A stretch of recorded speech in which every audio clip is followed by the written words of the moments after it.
السلام عليكم ورحمة الله وبركاته. أهلا بكم في حاجة جديدة النهاردة معانا طبعا هنعمل مع بعض زلابية.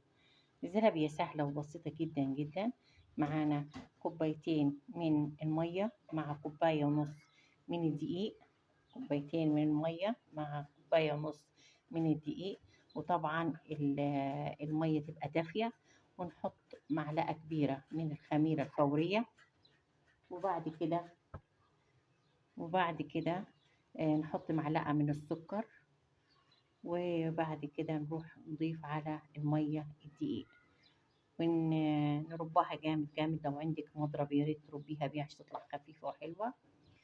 بس وبعد كده بعد ما عملناها عجناها كويس. نركنها شوية، مش هتاخد تقريبا ربع ساعة. بعد ربع ساعة هتكون خمرت. وطبعا هنروح نقطعها، نمسك الزيت، نحط كوبايتين من الزيت على النار، ما تخليهمش يقدحوا قوي عشان ما تحمرش. وبعد كده تمسكي تقطعيها بالشكل ده.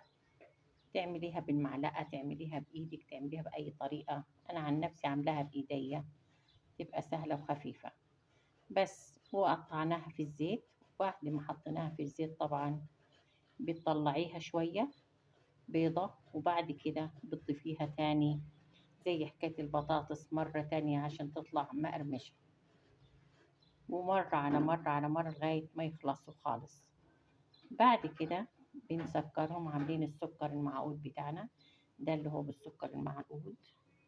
وتحط لهم شوية من جوز الهند، بيبقى حلو جدا.